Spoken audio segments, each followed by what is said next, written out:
रविदास जी, गुरु नानक देव जी, ज्योतिबा फूले जी, सावित्रीबाई फूले जी, फातिमा शेख जी, नारायण गुरु जी, पेरियार रामास्वामी नायकर जी, doctor Baba Saheb Ambedkar ji, माता रमाबाई जी, कर्पूरी ठाकुर जी, जगदेव बाबू कुशवाहा जी, वर्मा जी, ललित सिंह यादव जी और समाज के सभी महापुरुषों के चरणों में कोटि कोटि नमन करते हुए आदरणीय भिक्खु संघ लालमणि कुशवाहा जी, ठाकुर जी, संजय जी, नित्यानंद जी, विलास जी, सतीश जी, चौधरी जी, बीपी निगम जी, लामा जी, फतेह बहादुर जी और तमाम देश के अलग अलग हिस्से से आए हुए हमारे उपासक और उपासिका सभी को क्रांतिकारी जय भीम विनम्र नमो बुधाए। साथियों, ये बहुत ही दुख की बात है कि दुनिया के अंदर शायद ही कोई ऐसा एग्जाम्पल हो जहां किसी के धार्मिक स्थल का संचालन किसी दूसरे धर्म के लोग करते हो। जिस बौद्ध गया में तथागत बुद्ध को ज्ञान की प्राप्ति हुई, जिस बौद्ध गया में महाबोधि टेम्पल है, उसकी मैनेजमेंट कमेटी में बीटी एक्ट के माध्यम से 4 बौद्ध और 4 ब्राह्मण और एक डीएम वो संचालन करते हैं, जबकि किसी भी गुरुद्वारे का देख लो दुनिया का, उसका संचालन सिख लोग करते हैं, गिरजाघर का संचालन क्रिश्चियन लोग करते हैं, मस्जिद का संचालन मुस्लिम लोग करते हैं, मंदिर का संचालन हिंदू लोग करते हैं। तो फिर बौद्धों की, पूरे दुनिया के बौद्धों की आस्था का केंद्र महाबोधि टेम्पल का संचालन में 4 ब्राह्मण क्यों? ये सवाल केवल राजेंद्र गौतम नहीं, केवल भारत के लोग ही नहीं, बल्कि पूरे देश के अंदर नहीं, पूरे दुनिया के अंदर बौद्ध धर्म को मानने वाले लोग ये सवाल कर रहे हैं। और ये इसलिए सब हो पा रहा है क्योंकि महाबोधि टेम्पल की मुक्ति का आंदोलन तो अनेक बार लड़ा गया। बनते ही सुरेश ससई जी के नेतृत्व में हम लोग भी वर्षों तक धरने प्रदर्शन पर बैठे, जंतर मंतर पर दिल्ली में। थोड़ा बहुत परिवर्तन आया, लेकिन जो असली लड़ाई है वो अभी बाकी है। और उस लड़ाई में सफलता न मिलने का कारण वो वर्ण व्यवस्था और जातिवाद जिसको मनुवादियों ने, ब्राह्मणवादियों ने बनाया। और आज हम लोग जो मूल निवासी लोग हैं, जो बहुजन समाज के लोग हैं, जो अनुसूचित जाति जनजाति पिछड़े वर्ग के रूप में जाने जाते हैं, हमारे खुद के अंदर मनुवाद बहुत अधिक अंदर तक घुस गया है। हम लोग खुद जातिवादी को मानने लगे हैं।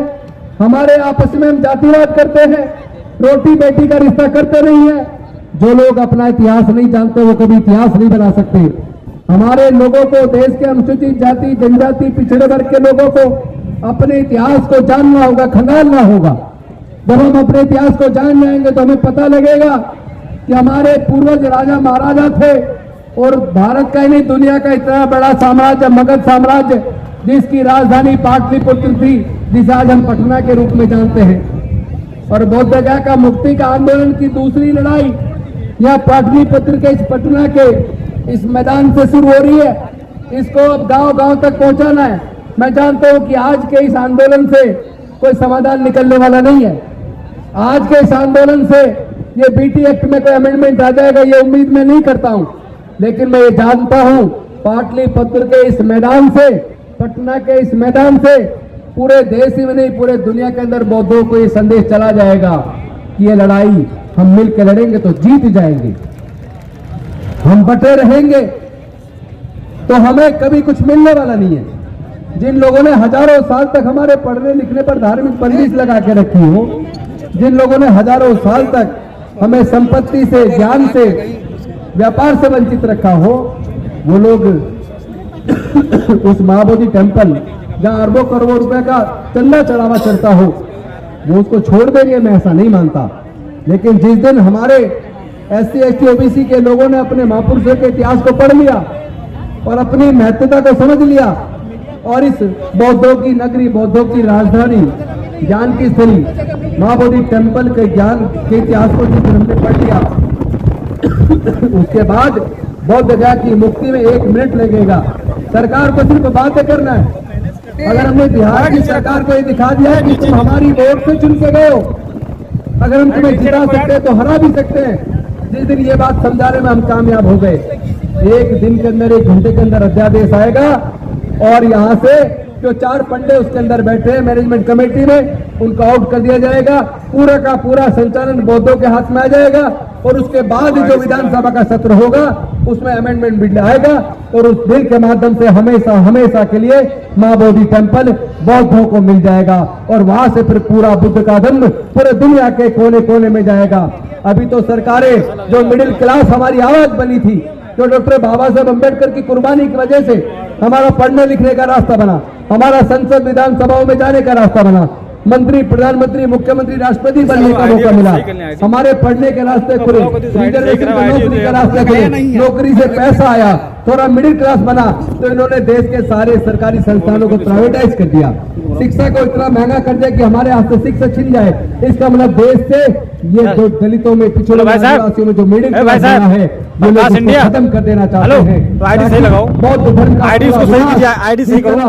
उसमें तो सब ने किया था, उसी प्रकार आज केंद्र की सरकार भारत के अंदर बौद्धों का, मूल निवासियों का, अम्बेडकरवादियों का, बहुजनों के इतिहास को पूरी तरीके से निस्तनाबूद करना चाहती है, इनको मिटाना चाहती है, बर्बाद करना चाहती है। मैं इस मंच के माध्यम से लंबा भाषण देने की बजाय सिर्फ एक मांग करता हूं, देश के अनुसूचित जाति, जनजाति, पिछड़े वर्ग के लोगों, अपने पूर्वजों के इतिहास को पढ़ लो। दूसरे के बाप को बाप कहने की बजाय अपने बाप को बाप कहो, अपने माँ बाप को इज्जत दो, अंधविश्वास, पाखंडवाद को त्याग दो और वैज्ञानिक दृष्टिकोण अपनाओ।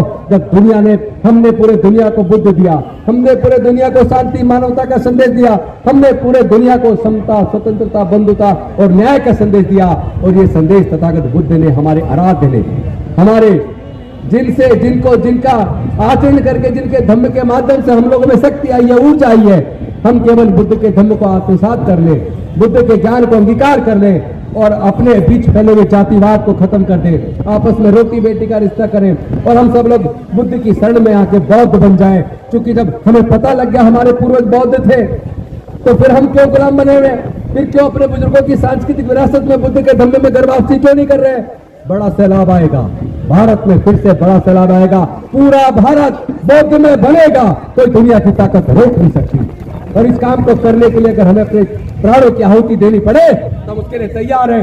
ये एमपी एमएलए मंत्री की कुर्सी बहुत छोटी है, अगर हमारे बुजुर्गों का इतिहास खत्म हो गया तो हम सब खत्म हो जाएंगे। हमें अपने बुजुर्गों के इतिहास को भी बचाना है, अपनी सांस्कृतिक विरासत को भी बचाना है, अपने आने वाले बच्चों के भविष्य को भी बचाना है। इसलिए मैं आप सबसे निवेदन करता हूँ, तथागत के बुद्ध के धम्म में आइए, अपने बुजुर्गों की सांस्कृतिक विरासत में गर्भावस्थी कीजिए और ये जो मां बोधि टेम्पल है इसको तो हम मुक्त करा के छोड़ेंगे। बहुत बहुत धन्यवाद। नमो बुद्धाय। जय भीम, जय भारत, जय संविधान, जय जय जय जय जय भीम, जय जय जय जय जय भीम, जय जय जय जय जय भीम। मैं खुद पूरे देश का भ्रमण करके इस आंदोलन को तेज करने में अपनी भूमिका निभाऊंगा, ये मैं आपको वचन देता हूं और अपनी वाणी को प्रणाम देता हूं। बहुत बहुत धन्यवाद।